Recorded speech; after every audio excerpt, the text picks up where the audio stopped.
Perfect French ফ্রাইয়ের বিশেষত্ব হলো এর বাইরে ক্রিস্পি আর ভেতরে সফট, জুসি। দুই একটা সিম্পল ট্রিক্স জানলে কর্নফ্লাওয়ার ছাড়া মোটামুটি ফেল প্রুফভাবে ফ্রেঞ্চ ফ্রাই বানানো যায়। ফার্স্টে আলুগুলোর চামড়া ছিলে নেব। চামড়া ছিলে নেওয়ার পর আমি আস্ত আলুগুলোকে নর্মাল পানির সাহায্যে ধুয়ে নিয়েছিলাম, কারণ আলুগুলো না ধুলে কাটার সময় স্লিপ করতে চাই। এরপর আলুগুলোকে ফ্রেঞ্চ ফ্রাইয়ের লম্বা লম্বা শেপ করে কেটে নিতে হবে। আলুগুলোকে কাটা হয়ে গেলে একটা বোলে ঠান্ডা পানি নিব আর নর্মাল পানিতে বরফ দিব যাতে পানি ঠান্ডা হয়ে যায়। ঠান্ডা পানিতে কেটে রাখা আলুগুলো ভালো করে ধুয়ে নিব যাতে বাইরের স্টার্চগুলো ধুয়ে যায়। কেটে রাখা আলুর বাইরের স্টার্চ ঠান্ডা পানি দিয়ে ধুয়ে ফেললে ফ্রেঞ্চ ফ্রাইয়ের বাইরের লেয়ারটা খুব তাড়াতাড়ি ব্রাউন হয়ে যাবে না। সো আলুর বাইরের স্টার্চগুলো ভালো করেই ধুয়ে ফেলতে হবে।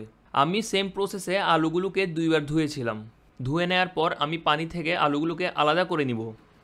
এরপর একটি প্যানে পরিমাণ মতো পানি নিয়ে অ্যাড করব লবণ আর সামান্য ভিনেগার।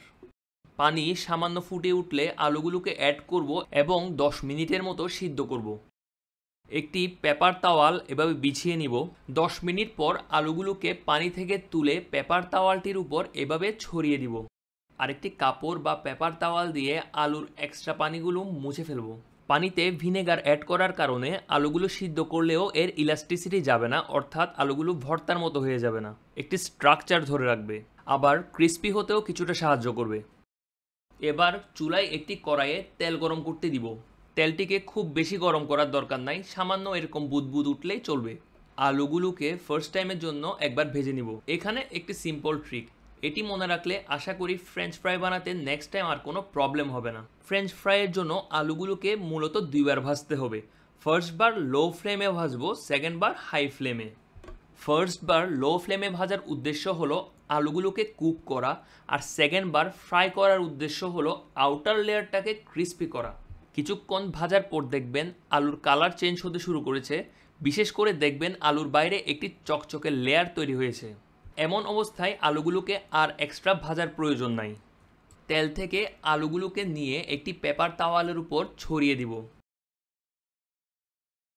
প্রথমবার ভাজার পর আলুগুলো ভেতরে এরকম সফট থাকবে। এই পর্যায়ে আপনি চাইলে আলুগুলোকে ফ্রোজেন করে রাখতে পারেন, পরে যাতে যে কোনো সময় ইনস্ট্যান্ট ফ্রেঞ্চ ফ্রাই বানানো যায়। ফ্রোজেন না করলেও ভেজে রাখা আলুগুলোকে হাফ আওয়ারের মতো ফ্রিজে রাখতে হবে। ফ্রিজে রাখলে সেকেন্ডবার ভাজার পর টেক্সচারটি অনেক ভালো হয়। প্রথমবার ভাজার পর এই দেখুন বাইরের আবরণটি কেমন হয়েছে। এই চকচকে লেয়ারটি সেকেন্ডবার ফ্রাই করার সময় ক্রিস্প হবে এবং ব্রাউন কালার হতে সাহায্য করবে। আধা ঘন্টা পর চুলায় হাই ফ্লেমে তেল গরম করতে দিব। এবার তেলের তাপমাত্রা অনেক বেশি থাকবে, এরকম অনেক বুদবুদ উঠবে। এই টকবকে গরম তেলে সেকেন্ডবারের মতো ফ্রিজ থেকে বের করে আলুগুলো ভাজতে হবে কম সময়ের জন্য। সেকেন্ডবার ভাজার উদ্দেশ্য হলো কালার আর ক্রিস্পিনেস। অনেস্টলি বলতে আপনি নিজের হাতেই ফিল করতে পারবেন ফ্রেঞ্চ ফ্রাইগুলো কিভাবে ক্রিস্পি হয়ে যাচ্ছে। ব্রাউনিশ কালার আসলেই নামিয়ে নিতে হবে। এরপর একটি বড় বোল বা পাত্রে ফ্রেঞ্চ ফ্রাইগুলোকে নিব যাতে মিক্স করতে সুবিধা হয়।